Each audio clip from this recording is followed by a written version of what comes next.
Now, oil is down from some of the highs that we were seeing as the issue over supply and the fact that we have so much oil ourselves.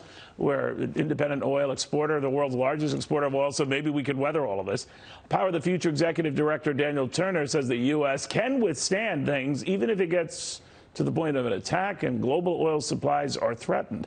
I guess it's how much of an attack and how much the threat, ultimately is. What do you think, Dan?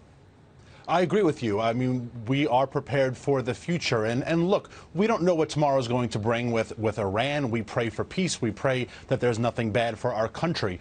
But 10 years ago, a lot of your audience will remember, sadly, there's a lot of voters who don't remember this, but 10, 12 years ago, oil hit $146 a barrel. The average American was paying close to $4.50 a gallon at the pump.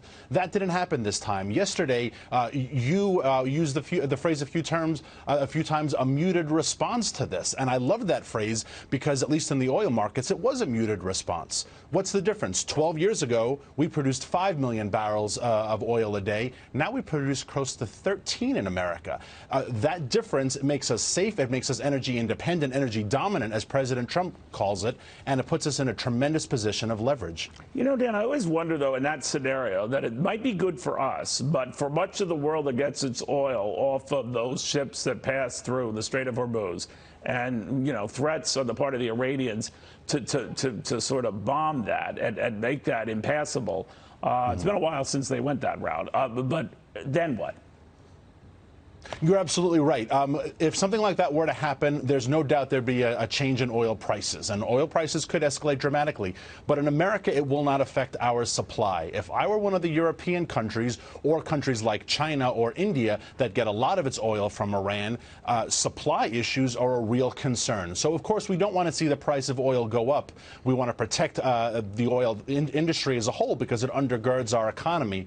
But regardless of what happens in the world, America is in a stronger position. And I have to question anyone running for office who wants to take us away from that position of strength and make us a weaker country.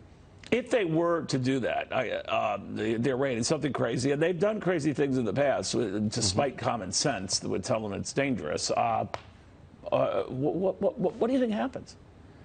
I mean, the repercussions in the market will be tremendous because energy really runs our entire economy. Everything that is manufactured, agriculture, every form of transportation is run by energy, right? So high energy prices are not good for America. Again, just go back 12 years ago and look at the way we lived our lives. So we don't want to see that happen, but America is in a better position now than ever before, and we have to protect that. Dan, thank you very, very much. Happy New Year to you. Thank you.